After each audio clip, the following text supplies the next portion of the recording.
Hey, legends, welcome back to the Mason Cox Show. Now, plenty happening in this episode. Upsets all over the IFL, happening from top to bottom on the ladder. We also have some flopping issues we're going to cover, and obviously we're going to cover the milestone men that were this week. So listen in. It's going to be a good episode. Let's go.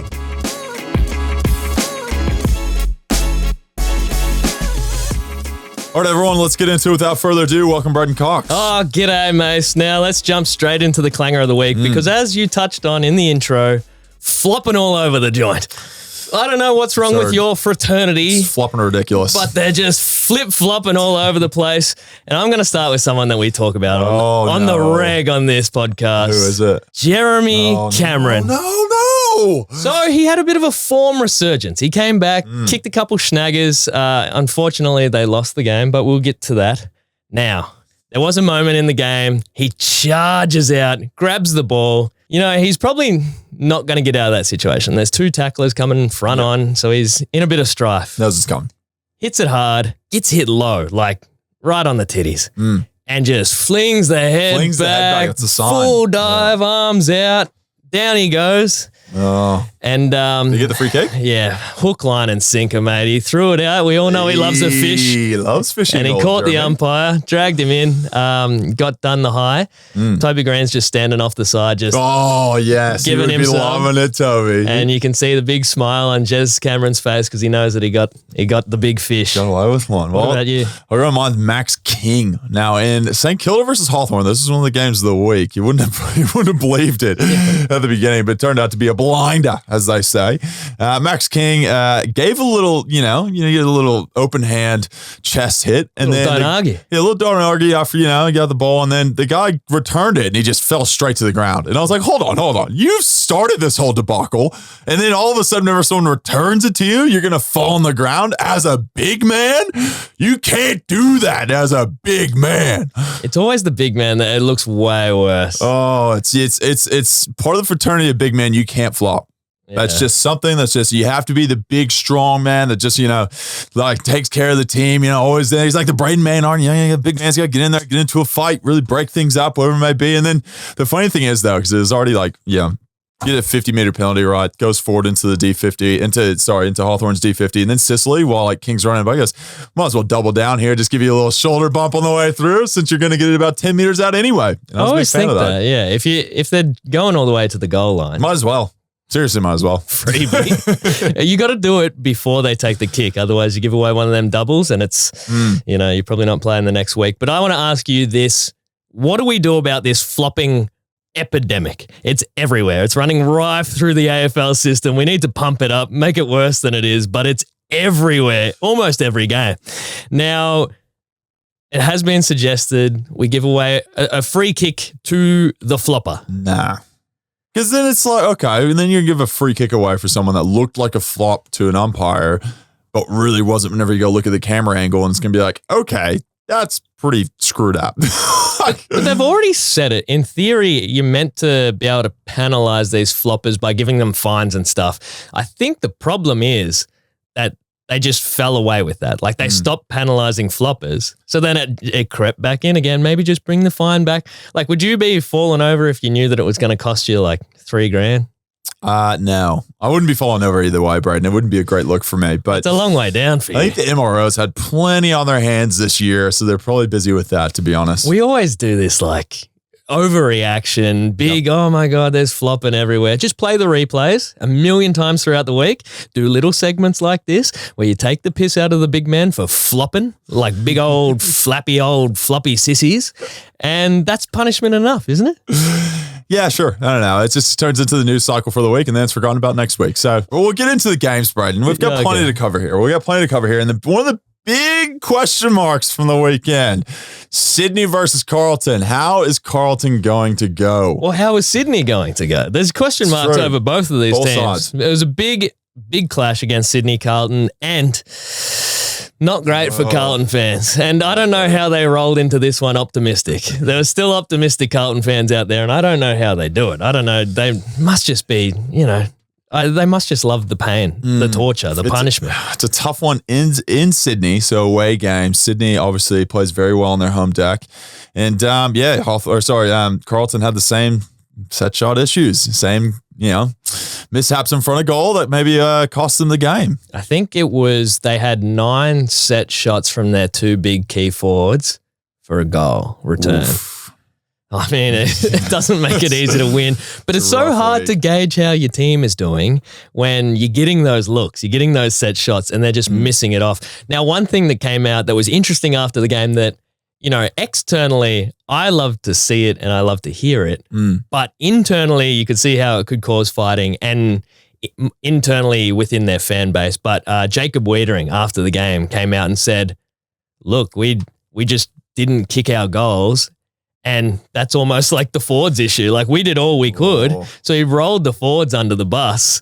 But it's true. You're getting them the ball. You have a 9 set shots. They're kicking a goal, Mace. 1 goal. I don't think it's rolling them under the bus. I think it's just stating the obvious of like, this is how many goals we kicked. This is how many behinds we kicked, right? And it would be frustrating to be a defender and like, you get the ball and you do your job and then we get to the forward line and we can't convert. And that just happens. Every team goes through their cycles of not being able to kick goals and, struggling in front of goal. And maybe it's the flow-on effect. It's like, it's almost whenever you kind of someone comes out and goes, oh, there's issues. And then you start having issues, and then it's in your back of your mind whenever you're going for a set shot, and then you miss a few, and then that becomes a bigger issue, and then the whole AFL media is on your back now, like they are now, about their set shot issues, and now it's just like, I guarantee it's going through every single person's mind whenever they're going to set shot, and it's rough, but the only way to fix it is to kick a few. And maybe it means you have to get closer to goal. I don't know, but it's something that I think everyone goes in these little waves, and they go into these issues in goal kicking, and then a few people get some scores on the board, and then everything turns around. You kind of forget about it. It is very interesting, and I do think that out of all the professional sports out there, it wouldn't really be accepted, this level of missing, and that's kind of what Jacob Wiedering was saying. But probably keep it in house. I don't know. Imagine if you came out and said, I keep tapping it down to Pendles and DeGoey and they're just not getting the bloody clearances. Like, what do you want me to do? Anyway, that's not an issue we have. We'll move on from this. Nick Blakely, absolute gun at the moment. The Lizard is going nuts. I love the Lizard. Oh, he's so good. I love watching him play. And his little mullet that just flaps in the wind when he's like scurrying along the ground. So good. So good. Another thing that I want to mention also, there's a few injuries. Cripps came off with an injury. George Hewitt, concussion. Also, 1 match ban for Carlton's Adam Chera, which we all know with Carlton now, the 1 match ban, you might as well just call that fine because Carlton's lawyer is going to handle that. But it is a little bit worrying with a few injuries on the horizon. So, yeah, we'll see how they go because a big game next week versus Melbourne on a Friday night. It's actually ended up being big Friday night games. Probably not initially what the AFL was thinking in terms of why it would be big, but like these teams are just under constant pressure. And then the big spotlight of Friday night footy, the Cripps coming off one.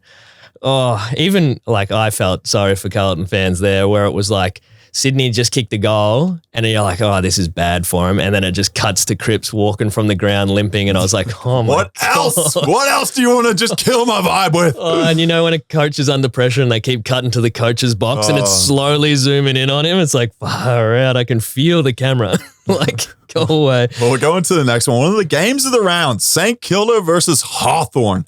Wouldn't believe it. Hawks come out with a win. I don't think many people would have thought that was going to happen. Oh, and no one would have thought it was one of the games of the round. St Kilda, Hawthorn. But Hawthorn is showing really good signs. I'm telling you, 2 in a row. They're on the trot. And showing good signs quickly. Like, I feel like if you're a Hawks fan, you're like, oh, yeah, we probably deserve some time, like down the bottom because we were up the top for so long. You can only last so long. But they're already seeing really good signs out of Hawthorn. A lot of good kids coming through.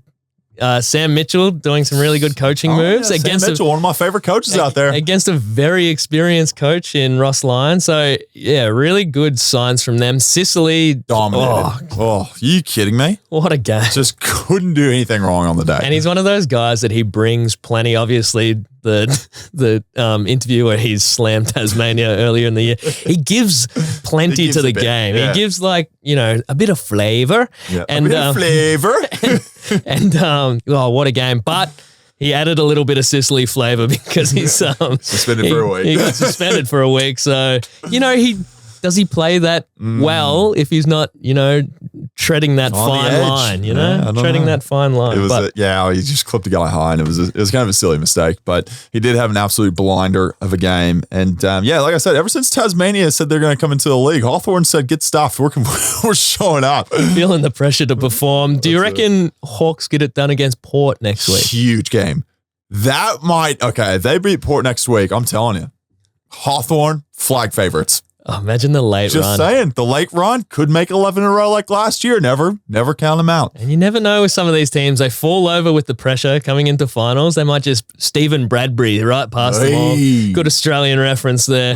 Let's jump into the next one. Oh, this was a great game, and for a few reasons. But Melbourne Fremantle at the G last year. I actually went to this game, and Freo got the job done against Melbourne, and they got the job done again. A bit of deja vu.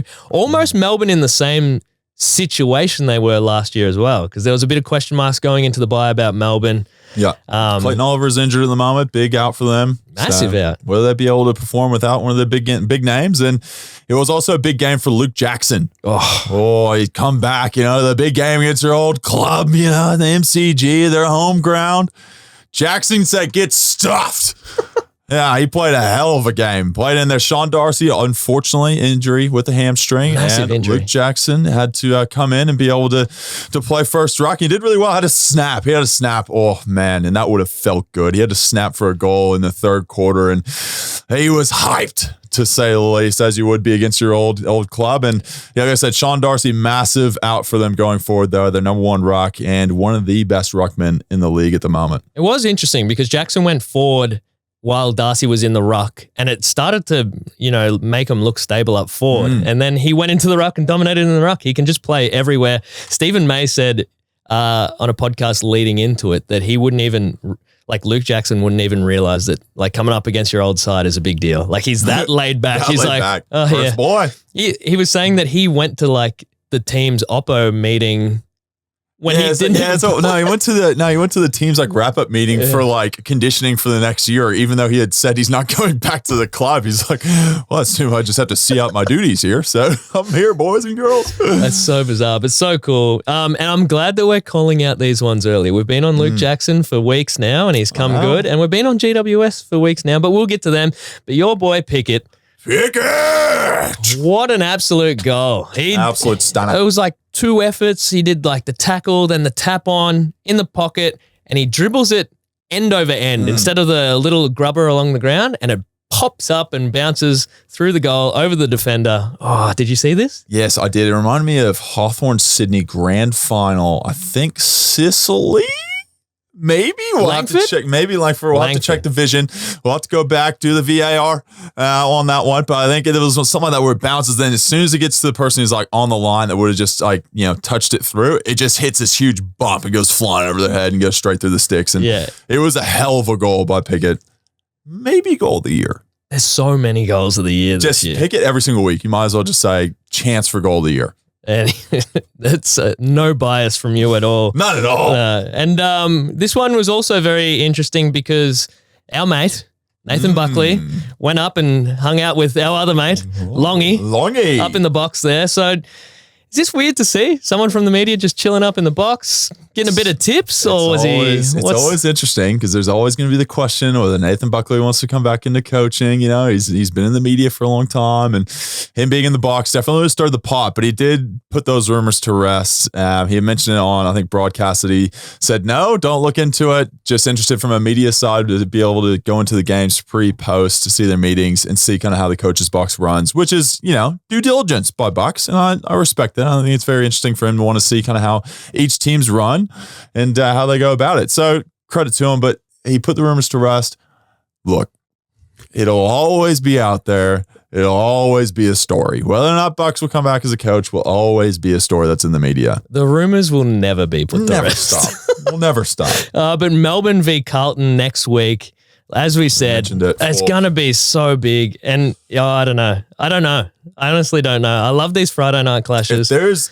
Besides the game against us, there's another game that Carlton can turn their fans around in. It's versus Melbourne next week, I think, on a Friday night, a big thriller. You can't be confident, but I think all they got to do is fix. If they kick a few goals to start off the game strong, right? They get a bit of confidence. There's no telling what happens in that game. Interesting. Very interesting. Maybe I remember last year or the year before, Fev offered to go down and do some goal kicking for Carlton, and they said, Fev. You know what Fev would have done? He would have gone, all right, let's figure this out.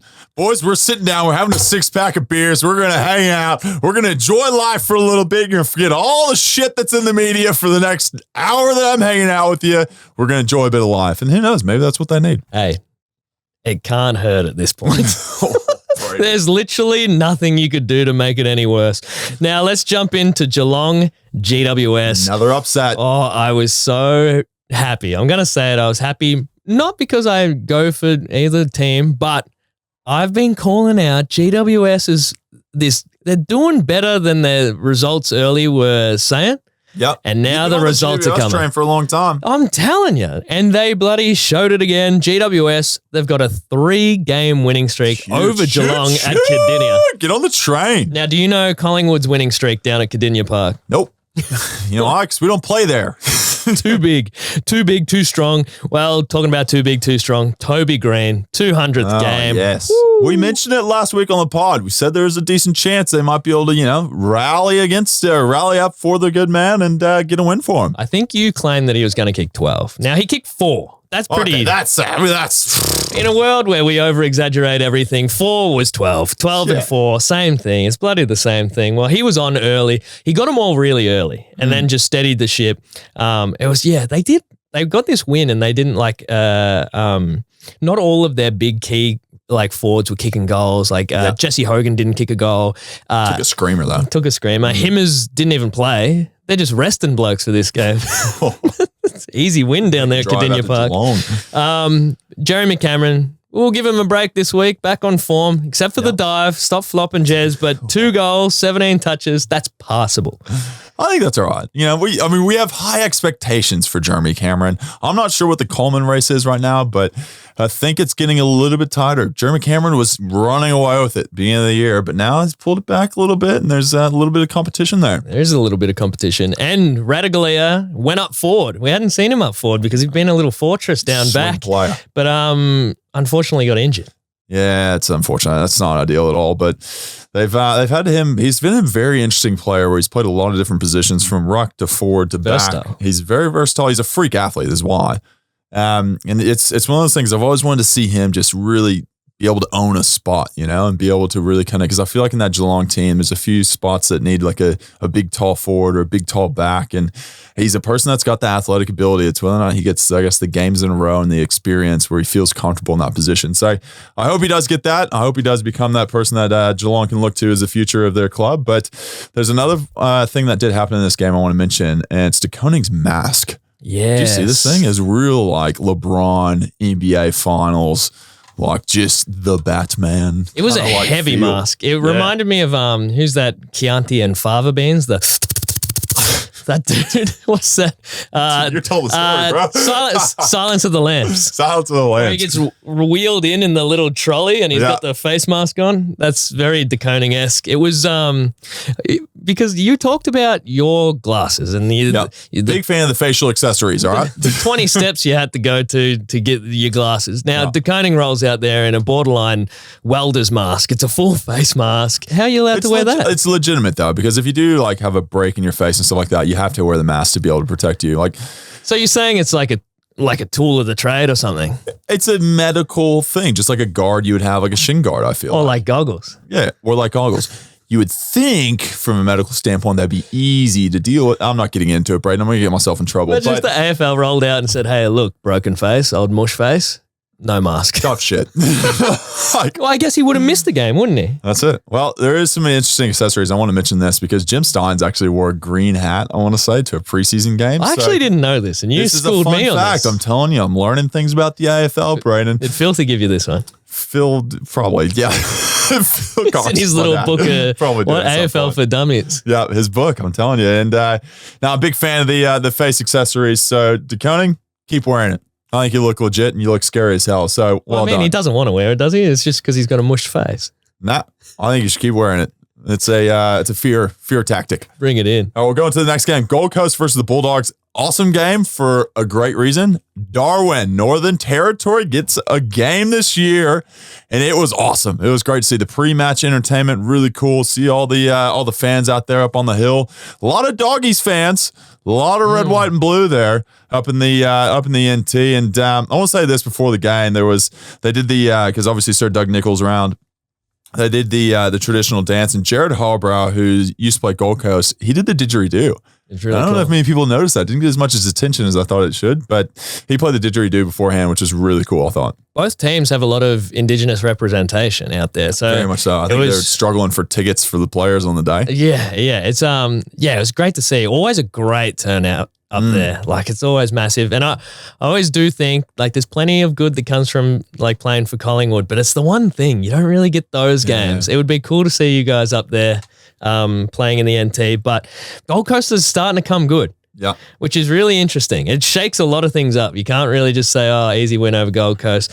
They're out there doing their thing. They're going to be dangerous at home. Bulldogs, good team. And Gold Coast got the job done. Matty Rao continues to dominate. I think he had 29 and a goal, which is nuts. Rumor is he ate a lot of grass before that game. Interesting. Interesting. Not a lot of grass up in the NT. That's it. But our old mate, Jared Witts, dominating in the hitouts. And smashed it against Tim English. we got this one. We've been coming up every week with a Ford celebration when they kick a bag. Bag of 5. Now, Lukosius. Lukosius. What do you got, Brayden? Well, I was only thinking liquor. Lukosius. Lukosius. He kicked a bag. And they got a little good, forward line up there. Well, I say little, but it's big. It's big. Yeah. King, Casbolt, Lukosius. It's they're starting to really start firing on all cylinders. And like I said, Gold Coast back in the day used to be a team you look at on the calendar and go, yeah, okay, probably gonna get the win. Now they're a legit contender. I'm not lying. I think they're finals bound this year is what I'm gonna say. This is that win that they needed. Like, they're always thereabouts. They're always like 10, 11 or whatever. You just want them to get a good win, a good scalp over a good opponent. And I think Bulldogs is that. Yeah. Bulldogs have been playing well over the last few weeks, and they're a legit contender too. So I think, like I said, Gold Coast playing well. They're finally getting the credit they deserve, and their team's showing up whenever it matters. I always like these ones that take a bit of pressure off the coaches, that get a lot of heat. Stewie Doo's been on like pressure watch since day one coming up there. And they keep cutting to him sitting on the bench in his McDonald's uniform with his little hat and shirt. And he's just, it's good to see him get just a bit of the pressure valve. Release a little bit. Just a little bit of the pressure valve that comes off. So it's always good when that happens. Bulldogs take the L, but they've banked a few wins. They'll come good. Be right. Jersey swap at the end of the game. Levi Casbolt. We love a jersey Jones swap. Also jersey swap, which Indigenous round, really cool to jersey swap that. Would have loved to have done that, but unfortunately my shirt was almost ripped in half. That's one thing we got to talk about later. We'll get into it, Brayden. We'll get into it. All right, next game we go West Coast versus Essendon. Wow. Wow. What did you expect out of this game? It was mate, in the West. Yeah, over there, Essendon get the job done. Probably what you expect. One, shining light. Just a beacon continues to be a shining light out of the West Coast. Just Oscar Allen kicked another 4. He just he would be up the top of the goal kicking. He's just keeps getting it done every week. And after Kennedy retired, like, this man has filled that position pretty well. Like, really Kennedy was kicking a bag a game, and that was like their hope and their kind of like, forward looking, prospect going into the forward 50. And now Oscar Allen, he's filling those boots pretty well. Kennedy's playing in the Carlton draft series. Easy. I reckon he'll kick 40. Yeah. Like, how do you stop him? I don't know, fresh out of the game. Just a couple of months off just to, refresh yourself. I also feel like Kennedy would be one of those people who'd shotgun a beer in the middle of a game. He'd kick a goal and his goal celebration was just shotgunning a beer on the sideline. The tour would be great. Now, we got Tom Barras starting up forward. Yeah, very interesting. We all know West Coast, lot of injuries, and they've had to flick some magnets around. So this was a very interesting one. Tom Barras starting in the goal square. And we play him this week coming up. So I'm interested to see, like, I think it's a bit of a crapshoot with some of that stuff of like where people are going to play because they have so many injuries. It's so unfortunate that their midseason draft, they might just draft 20 people. I don't know if that's possible, but they have that many injuries on their list where it's going to be interesting decisions, no doubt. But yeah, Tom Barras played forward. I hadn't really seen that in a long time. I like, shifting the magnets around. If you can survive the criticism that's inevitably going to come from, fans and the media and stuff over there, it's cool to just say, look, we got a million injuries. Let's just experiment for the rest of this year. We might find something that works for us going forward. Barras might, bob up and kick a half bag or something. And then you move half bag a thing, you reckon? Half bag? 2.5 goals. Well, Jack Lukosius, who we talked about with Gold Coast, he was playing the back line. Now he's going forward line kicking bags. So you throw people around, you just never know what's going to happen. And, maybe Tom Barras playing forward for a few weeks might help him. Darcy Moore, back line to the forward line. Darcy Moore, Tom Barras. Would love that matchup. It would be good. It's two guys and Jervin McGovern too. Like, just don't mind floating across, Now, this one was very interesting because we already recorded when the bombshell hit. So Dimmer, Oh, I thought you were talking about the earthquake that happened this weekend. I was actually awake for that. Were you awake for that? I was. My whole apartment, just like everyone opened the doors, was like, what the beep was that? Yeah, me and my housemates are sitting in the lounge room and everything started to shake. At the same time, I got a message on my phone. It was like an earthquake alert. Did you get a message on your phone? Yeah, Didn't catch instantaneous. It was like me and my housemate. It said earthquake alert as it was happening, so a bit late. But my other wild tech to be like earthquake done, tick, bang, text messages, all of Melbourne. And my other housemate, he did because he didn't get one. So I'm with him. We'll move into the next game, Richmond versus Port Adelaide. Yeah, so the actual bombshell, not the earthquake. Dimmer kind of quit halfway through the week. Just said, I'm cooked. Put my hand up. I'm done. Let me have a break. Good on him. He's had plenty of success for the Richmond Tigers. Broke the drought. The man deserves to kick his feet up. Absolutely. Congratulations. You go down as one of the best coaches in history. If you can win 3 flags, best coach in history, He reinvented the game in the way he picked a team, I think. I mean, you think back to those days where he's like, Ruckman, don't need him. And then it was the fast footy and the fast pace, kind of what we're playing right now. Like that was Dimmer. He was the original one that kind of started that, I feel like. And that was a huge wave that changed the AFL world for the future. 100%. Everyone was, playing Richmond footy there for a stage. Yeah. Collingwood's taken it over and putting their own little flavour on it. But an awesome pre-match post by Dimmer sitting on the couch. I reckon it was like 10 a.m. and he's already cracked a beer, sitting there with his dog, just a beaming smile on his face. And he said, surely not long left until the game. So it was awesome just to see that picture and you automatically go you realize the weight that would be lifted off his shoulders as he just, for the first time in, a decade, just gets to enjoy a beer and watch the game as just a civilian. And just it'd be almost just as special too, because he still have those connections with the team. And still feeling connected, as relationships with the people playing, but being able to take a step back from the stress and the pressure of being a coach of the Richmond Football Club. Do you reckon he's still giving sprays from the couch? Surely. Mate, you're not meant to be there. Run down here. You got to get over there. The dog would be like, the dog just turns around, looks at him and goes, fuck you. Just leaves. Go back to work, mate. Get out of my hair. But, there's some good things out of this game. Now, Richmond did lose, but Tim Taranto, who's been under a bit of scrutiny from old Kane Corns in the media a bit, 4 goals, 33 disposals, and 7 tackles. Fair call to say he had a good game. Now, if I was to say that a person that gets 4 goals, 33 disposals, and 7 tackles isn't in the top 250. 150, I think it was. Where do you think you sit in here? I look, based on that stat line, I think he's going pretty well. That's pretty phenomenal. And I think another stat came out that he's the only player in the AFL that's got 100 fantasy points in every game this year. So You're going all right. He's going all right. I don't know what Kane's been watching. That might be consistent is the word you're looking for. Yeah, consistent. Yeah, it's consistent, Brayden. Well, anyway, Power do win this one. That's their 8th in a row. Last time they lost us in the MCG, and they have turned things around. And I think, to be honest, and we mentioned this earlier, I think it's going to be tough to beat them if they get a home final in the finals. To beat them in Adelaide, it's going to be a very, very tough gig for whoever lines up against them. But I also have to say on this, how is Ken Hinkley not signed for another 20 years? Yeah. We're big Ken Hinkley fans on this. We saw his little jig he gave last week, and holy smokes, he needs to be signed back up. I don't get it. Yeah, it kind of remind me, like the Krusty Krab. Like, it reminds me of a lot of things. From like Squidward or from SpongeBob. I don't know. And I don't know what anyone else knows, because it's like there's all these rumors that always circulate within the media and stuff that it's like, oh, Dimmer finished up. Oh, Ken Hinkley mightn't be there next year. Oh, how? What are you talking about? The bloke's won 8 in a row. They've lost 2 games for the year. What else do you want him to do? What does Ken Hinkley have to do to get people off his back? Kochi, figure it out. It's phenomenal. Hurry up. I don't understand it. Sick of waiting. Oh, so yeah, it's good to see Kenny up and about, Port up and about, and it will be a fortress for just Adelaide going off at the moment. Both Adelaide teams absolutely flying. Gather round. The buzz over there must just be phenomenal. But it's always good to see Kenny up and about doing his little jig.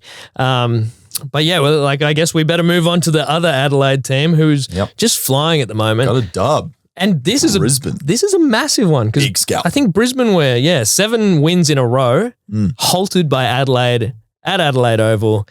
There were so many good moments out of this for Adelaide, including Isaac Rankin. Yeah, kicked from a stoppage, little left foot snap, ridiculous, across his body. Does the Eddie Betts this is my pocket up the other end of the ground. So, yeah, still Eddie Betts' pocket. No, but the Eddie Betts' pocket's up the other end. Okay. So they got 2 pockets in the pants.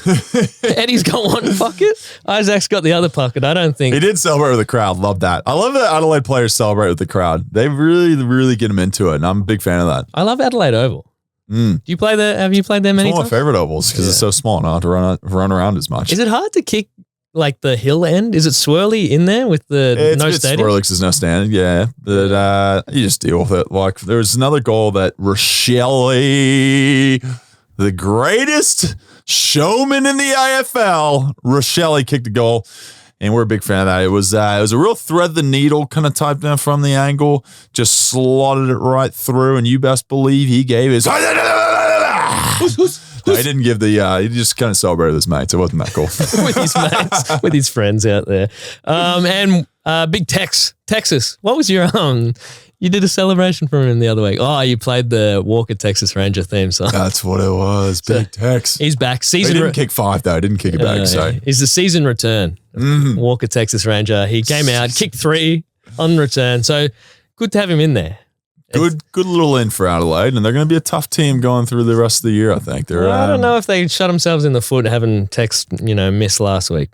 Just putting it out there. Oh. Bit of hindsight stuff. Here we go. It's pretty easy to be a good little hindsight operator. You come up with all the best hindsight stuff. It's the best. It's the greatest. It's the best. Let's jump into what everyone's here for. Collingwood, North Melbourne. 3 milestones in this game. There were 3, yeah. 200 gamers in Mason Cox and Jaden Stevenson, ex-teammate of yours, and Steele, side bottom, 300 games. Now, we can't not touch on this first. Yeah. All the build-up in the world. Steele comes out. People in his street, did you see his neighbours put together a little banner and he drove his car through it? Very cute. It was very cute. And then, unfortunately, only a few minutes in, and Steele was on early, 4 touches. He was on pace for 60, I think, on the day. And people going off every time he touched the ball. He got injured pretty much straight away, and Righty came out after quarter time, said MCL injury. Now, Darcy Cameron had this earlier in the season. Yeah, something like this. A bit different with Ruckman. It's a bit like, you're coming off a big distance and you're just smashing knees together, the rucks. But a bit innocuous, but still went down, subbed out of the game. Did you know straight away that it happened? I came to the bench and I saw him, and it's never good whenever you're on the bench behind the bench. You're the second tier up and you got the jacket on. I saw him there, and it was just sad because it's like, oh man, he was in good nick, until the injury, and he was going really well and having a blinder of a game, really good. And then you kind of see him there and you're like, oh man, like because he's such an icon to the club. He's the fourth player in Collingwood's history to play 300 games. He's been such a staple for such a long time there at the club, and he joins Pendles and them two, and them sharing those kind of moments throughout their career and stuff like that. And to see him kind of go down in 300, I kind of turned around and go, well, at least it wasn't 299. I was like, could be worse, Steele. Don't get me wrong, but at least you got to 300, And yeah, you'd love for him to kind of go there and be able to get chaired off after a really good game and performing really well. And he was on that trajectory, and unfortunately got injured. And it's just, I think as players, we all knew by like quarter time because, he's kind of came out there with the jacket on, and that wasn't ideal by any means, but luckily enough, we were still able to get the win for him. And he was able to enjoy the week that was. All of Tullabudra, or Shepparton, where he's from, I think was there, and all his brothers and family were loving it. And I think he asked for like 60 or 50 something tickets or whatever it was. And it was great. It was a well earned 300th game, and something we're super proud of him for, and super humbled to have him on the team. Well, walking around in the rooms after the game, you can tell every side bottom. They got a very side bottom-esque face. But I was sitting up in the friends and family section, and I saw it early, and I didn't want to say anything because I was oh God, I hope they didn't see it. But he walked out at quarter time, and the whole wing gave him a standing O, and he had his big, signature smile on his face, which was good. And he signed was he signing autographs from the bench? At 3/4 time, yeah. I think someone like threw something over like the little plexiglass there, and he signed it and threw it back. And that's just Steele 101, just always given to the people. And it's awesome. He's an absolute legend, a great human, super humble, and just loves playing football, like just the happiest man. And it's a credit to him how far he's come, and what he's still accomplishing. Now, one of your former teammates, Jaden Stevenson, also ran out for his 100th game. Mr. Barrel. He actually kicked a barrel in the game, and I just had real big flashbacks there. Daniel, get investigated. But yeah, he had a really good game, and I probably hate to say it, but I think he beat Q in a one-on-one. I didn't want to bring it up. As soon as it happened to, it was just, he had back of the flight. It's good mark. Had back of the flight and beat Q in a one-on-one, and that'll knock down his percentage a little bit, old Q ball. Yes, doubled it in one go. But that was great to see him out there, and some of the Collingwood fans giving him a clap when he kicked a couple of snags on the day. He's a rising star for us, and he played in the grand final and everything else, and he's part of the reason for success over that 2018 period. Now, talk us through this. You got down here written Fly's pregame. Now, what happened pregame? I think it's already been talked about. Fly dressed up a little bit for it, had an American flag hanging out of his back pocket, and he loves a pregame, just laugh, right? He kind of break the tension of the game, and then he gets into the serious stuff. But at the beginning of every meeting, he kind of has a bit of a laugh, whether it be saying it's John Noble's birthday or saying something else or whatever it may be. And obviously for the 400 games between the two of us, he had a bit of a laugh and stuff, and put, I think, like my face onto Steele and Steele onto my face, onto my body and stuff like that. And had a bit of a funny thing. But Craig's one of the best humans at being able to break the ice, I think, with the players, and definitely did that pregame. And it's a credit to him, because I think those moments of just realizing the moment, having a laugh to break the ice, and then kind of focusing in and really honing in on the details is a great way to coach a team into a game. Now, while we're in pregame mode, big build up for the week. Did you get any juicy text messages from big name celebs? I still have, I think, 50 unread messages on my phone that I haven't got to. I've tried to answer every single one of them, but every time I answer one, it's like then two more come through, and super fortunate, awesome. I love that everyone's reached out, and it's been amazing. The support over the year. I've got friends. Here we go. No, I just had a few. I did have one person that reached out, Brayden. Special someone. Special someone that I'm the biggest fan of in this world. Nah. Guess again. Who we got? Player. Joe Biden. He's a player. He is. He's a player. Different type of player. No, I had a great man that plays for the Melbourne Demons. You wouldn't believe it. We talked about him earlier in the podcast. Pickett! The great man sent me a message. Sent me a DM. Such a legend. We need to get him on the podcast. Oh, 100%. Throwing it out there. Everyone tag Pickett. We're going to get him on the pod. It's good that he reached out and that you haven't scared him off with you. I'm amazed he's not freaked out by me yet. over the top clinginess coming in. Now, you did have your family in town, and I ran into him post game. Yeah.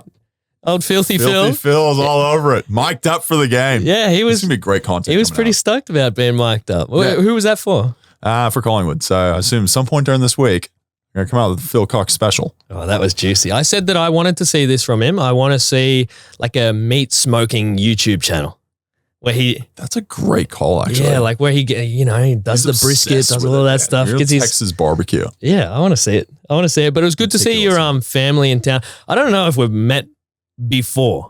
I feel like we would have along the line. You've met Nolan. Nolan's been on the podcast. Check out the episode if you haven't listened to it. But it was good to meet the family in the post-podcast era. Like the era that we're in, that is, we tell stories about them every week. And they listen to every podcast. And I call Phil Filthy Phil like every week. And I was like, oh my God, is he going to be like, finally, I get to catch up with the guy that keeps calling me freaking Filthy Phil. But it was good. It was a good vibe down there in the rooms, and it was good getting around them. I dapped up Nolan. Yeah. And I shook Filthy's hand because I was like, Mr. Filth. Mr. Filth. And then your mum came in for her hand, and I was like, bring it in. Miss Cox. Got the big hug. But that was good. It was good down there. A few people down there. You had Pebs down there. The one of the OGs that got around you early days, taught you how to play the game. It was very good. One of your friends that was handing out the room passes said, do you know a Mr. Anthony and Pebs? Two guys. Two in the same, I think. Anthony and Pebs. I was like, yeah, I know him. Yeah, I know him. Yeah. I'll give him to me. Yeah, so I'm caught up with Anthony and Pebs, and it was a nice vibe. It was a good game. We've got a few more things to talk on. You only seem to exclusively take one-hand marks now. Is this a new thing? And where'd you pull this from? Because it's only happened in the last 2 weeks. It's tough whenever the other one's held behind your back. Feedback. No, it's just one of those things now. I don't know. Like you kind of get that separation with one arm, and if that gets stuck in between somehow it gets stuck, and you can't move it out of the person's chest. I don't know how that means, but then you have to bring out the other one. I like that. But I think it's the whole thing. It's like if you use your reach, and if you get the hand up, and it's almost a jump ball after that, and chances are I'll take my I'll take the betting odds on that one to get a jump ball. So 2 weeks in a row, little one-handers. How long do you reckon each arm is? How long is your I think your arm width is the same as your height, so I assume about 7 feet. Yeah, but how? So 3.5 foot per arm. Or take out a little chest. Take out a little chest. Tiny little chest. Not much there, right? Not much there. Well, I reckon that's a good little tactic. Just hit them with the fend. Yeah. And your hands are the size of two man's hands. So, like, you've just been able to palm down the ball. I reckon new tactic. They're going to have to come up with a little way to defeat that. But I hope we don't. We just told your oppo your new tactic. But one other thing that I noticed, hopefully they didn't notice that, but one thing that I did notice, you took a mark early and I'm like, oh, big fella's on, and you missed it. I didn't take a mark. It was a free kick. Didn't deserve it. Therefore, I missed it. Okay. So you missed it and you just got so filthy with yourself. And then I remembered that last week Fly said that you get really angry with yourself. Yeah, I do. When you miss goals. I'm my harshest critic. Now, how do you think the media is bad and people talk shit about me internally? Oh, just... How do you think that helps you though? You gotta get it out of your system.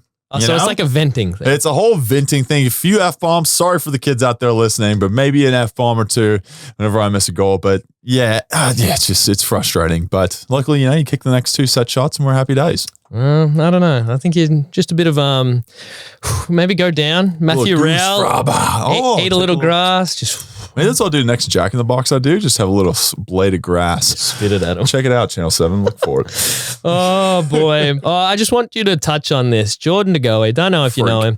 He's having a blinder of a season, and he had another ripper. I think it was like 35 and a goal yesterday or something around those numbers, but it's getting pretty ridiculous. It's out of hand. A lot of people are talking about Nick Dacos, and I reckon he must be loving that because finally Jordan DeGoey doesn't have the attention that he used to cop week in and week out. Yeah. It must fill you with confidence seeing this bloke just tear it up in the midfield. See him in the midfield. Sometimes I'll be playing ruck and I'll tap it down. And then all of a sudden Jordan was he just picks up off the ground. One guy tries to tackle him, just bounces off that dude. And then I'm sitting there just watching it. I've got a front row seat to this whole thing happening. I think last week at one point, he bounced off one guy, bounced off another one, bounced off me, and then one kicked it forward 50, kicked the ball inside forward 50. The man is one of the hardest people to tackle. He's got just that lower center of body where he just kind of just shoves people away and just rips away from people and is able to get the ball out. And yeah, he's playing so well at the moment. And I think at one point during the game, he had done something and then kicked the goal. And I'm sitting on the bench. I look at Fly, goes, he's a damn good player, isn't he? I go, yeah. He is pretty good. It's pretty crazy. You are literally, when you're in the ruck, you're tapping down to Pendles, who's like GOAT status. Then you got Geordie. Now you got Tom Mitchell, who's like, he was just ripping it out and getting it to the outside at every opportunity. You got so many midfielders around you. It's just must be a good feeling. You got Tay. He's someone that's just a bull, just ramps through everyone, just tackles every single person that comes near him. There's the people that come through the middle. We're very fortunate as myself and Darcy Cameron to have that kind of clientele coming in there to help us out. To be fair, pretty exciting all over the field. You got Checkers took a mark and Bobby Hill was streaming past on one side and Jamie was streaming past on the other side. Both hands out like, give me that pill. And he just burned him.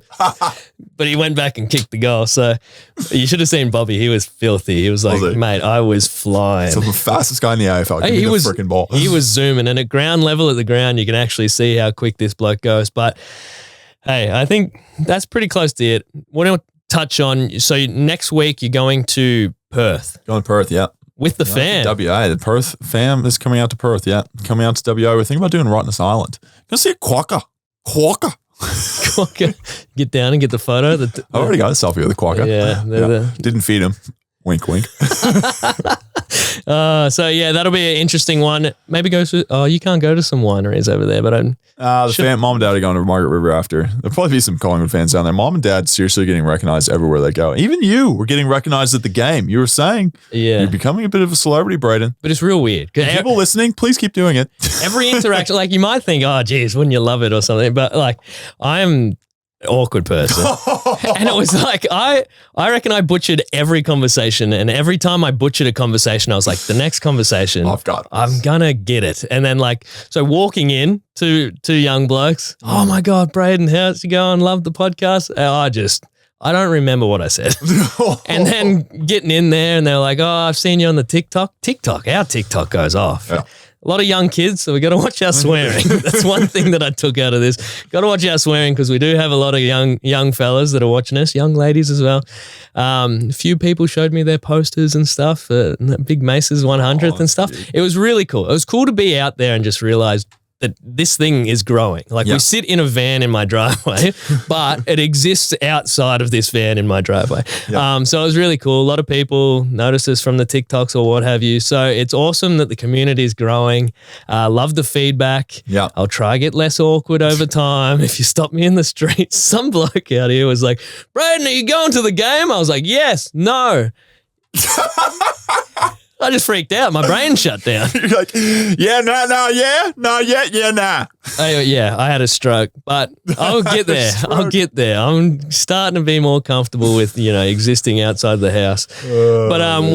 We've got another. Hey, one shining moment. We talked about you got 100th milestone. That's pretty good. You got 300. That's okay. That's all right. You got 400 games. Matt Nichols, 400 games as an umpire. For those of you that don't recognize the name Matty Nichols, he is an umpire for the AFL. We love umpires here. Bald bloke. Of umpires. If you're looking that's actually probably the best way for people to know who he is. If you're looking for a description. Decent bouncer of the ball. Do you know the good bouncers? I do know Razor the good bouncer. His back's been a bit sore. Is his back sore? Dead straight.